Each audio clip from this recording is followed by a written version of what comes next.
This is a beautiful hotel, and I'm not just saying that because my room is free. You know you're in a nice hotel and casino when you turn on your TV in your room and they have their own video. Like if you're staying here, you turn on the TV, you get this. Welcome to the Hard Rock Hotel and Casino.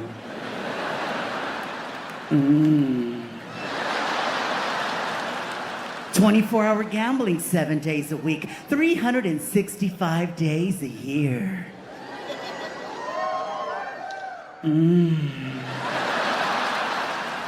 I'm sitting there like, why can't I stop watching this?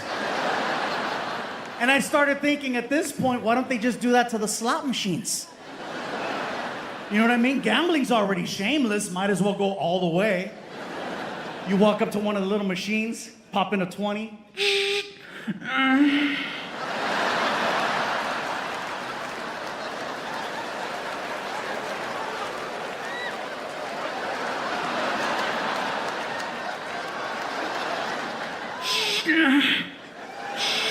Don't stop. I'm not gonna stop. People are walking by. What are you doing? Trying to get the jackpot. Yeah, man. I'm gonna start the show off tonight with a question. That's not normally how comedy shows happen, but I'm gonna start it off with the question. The question is, who here tonight has never heard of me up until tonight? 5, 2, 5. Okay, to those of you, the 5 of you, I say sorry. I know you got excited, you saw the ticket, you saw the last name, and then I walked out and you're like, Enrique got bigger.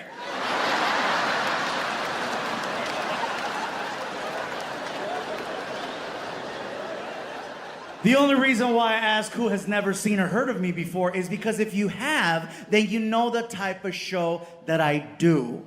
And you know the type of show that I don't do. Like, I'm not here to tell you who to vote for, who not to vote for, what shot to take, or what baby to get rid of. That's not for me to say. And if you're already offended, you just missed the whole point of that. I'm telling you what I'm not gonna do.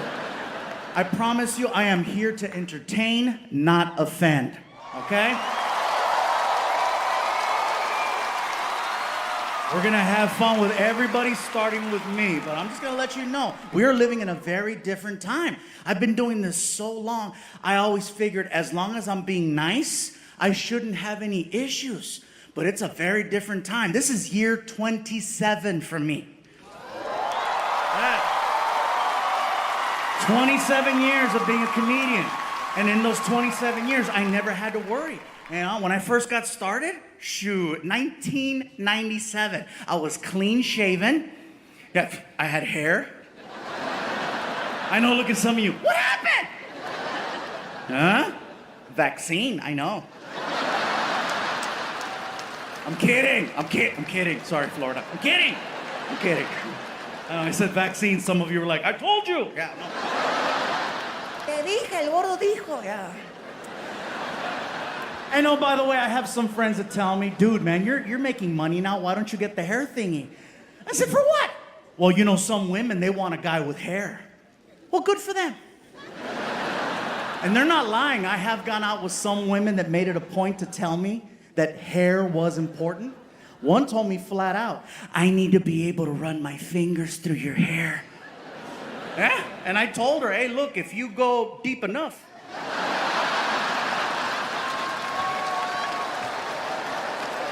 You're gonna get your wish. You were not specific on location. Hey, you want hair, you want pelos? I got you. But yeah, 27 years of being a comedian. And in those 27 years, I have seen a lot of comedians come and go. And I feel very grateful that in all that time, we've still managed to maintain a certain level.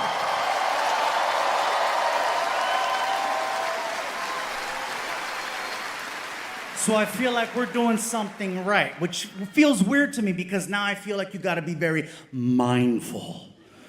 Okay, you got to be extra mindful. Like, 27 years of being a comedian, I finally started hearing people tell me things that I've never heard before. I started hearing people tell me things like, hey, Fluffy, I grew up watching you.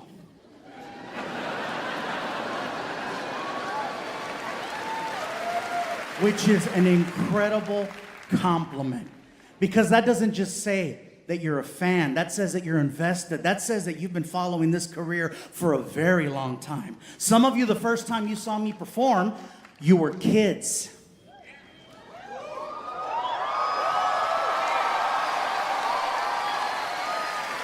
And now some of you are here tonight with your kids. And so I just want to say thank you for all those years of trust and continuing to come back to see the show. It means a lot.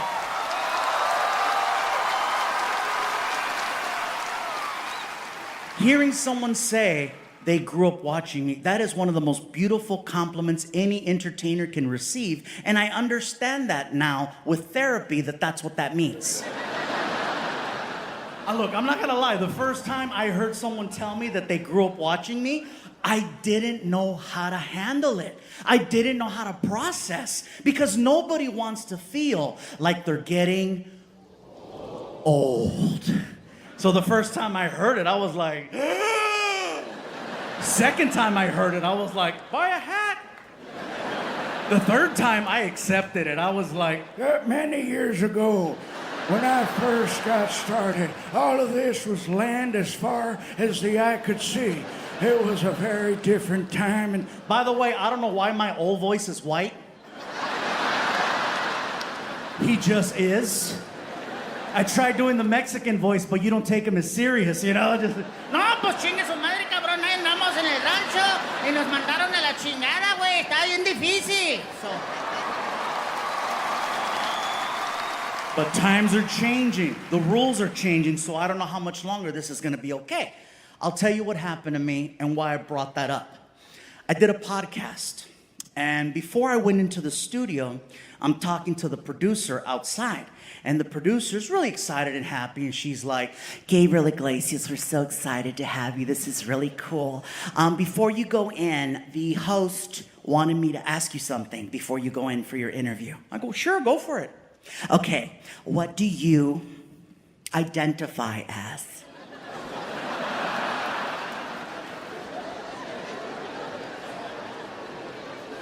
I wasn't sure how to answer that.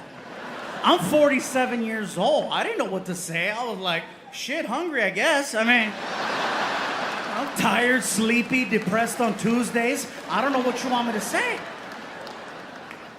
See, here's the thing. I knew what she was trying to ask me. I just wasn't trying to get involved in a conversation about something that has absolutely nothing to do with me. This was, yeah.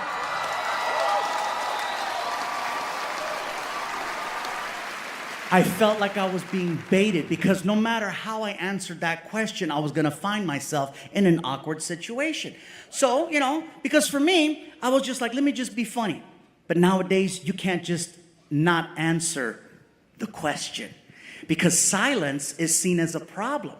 And I'm sorry if me not answering a certain question is considered a problem. I was brought up during a time where you were constantly told to mind your business.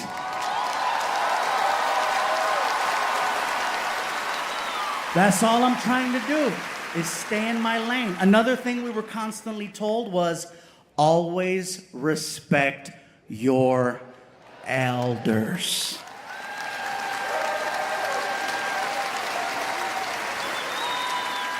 And no matter what generation you were from, that was at least the one thing we could always agree on until now.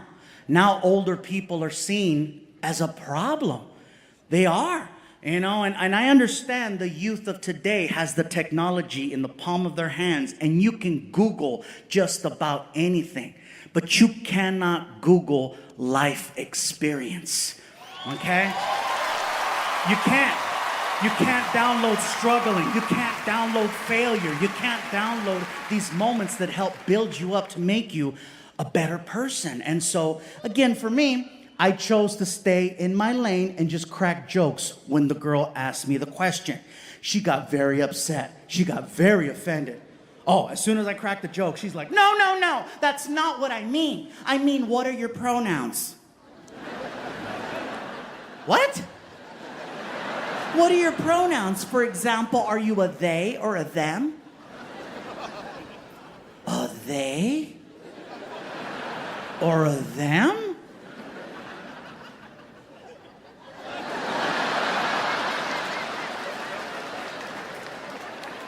How fat am I?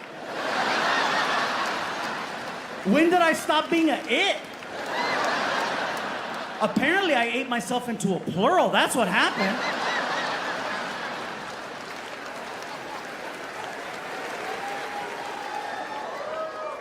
What I'm finding is even if you have good intentions and you're just trying to be cool, you can still find yourself in a situation.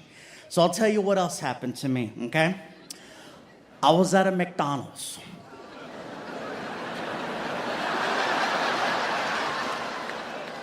That's not even the joke, but okay. Already they're like, this is gonna be good. No. I was at a McDonald's by my house. The McDonald's by my house is actually a twofer. It's a McDonald's on the corner and it's also a gas station. I got a big SUV. I knew it was gonna be a minute, so I said, let me go get some nuggets while I'm here. I walk into the McDonald's, and as I'm walking in, I couldn't help but notice this homeless family sitting right outside. Now, they didn't have a sign. They did not ask me for money, but you could just tell. You could just tell that this poor family is dealing with life. So I get inside and I said, you know what? I don't need anything to eat. I really don't. At this point, it's just a habit.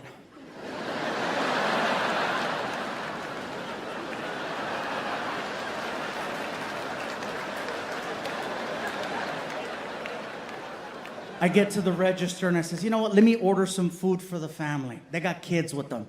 So I placed an order and the cashier's like, anything else? Actually, yes. Do you have wet naps? Excuse me? You know, wet naps to clean your hands? Sir, you're more than welcome to use the restroom. I'll give you the code. Here's the thing. It's not for me. It's for the homeless family that's right outside the door. I want to make sure that the little kids can clean their hands before they eat. This food that I just ordered is for them. And as we're talking, thank you. As we're talking, the manager at the McDonald's is listening in to our conversation. And she walks over and she's all nosy, right? She's like, excuse me, I couldn't help but overhear the conversation. Did you just say that this food is for the family outside? Yeah, I hope that's okay. Oh no, it is definitely okay. Giving food to people who need food is definitely okay. However, what you just called them is not okay. What did I call them? You said homeless. 'Cause they are, look, shit. He's licking the window.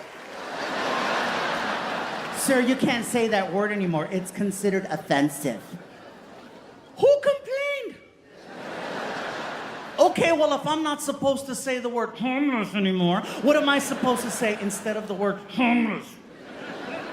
Sir, the new politically correct term is actually unhoused when describing someone in an unfortunate situation like that.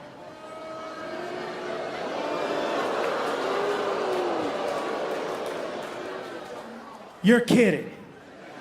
No, sir, I'm not kidding. And please lower your voice. How do you want me to lower my voice when you're saying something so ridiculous? Well, sir, if you think it's ridiculous, then clearly you are part of the problem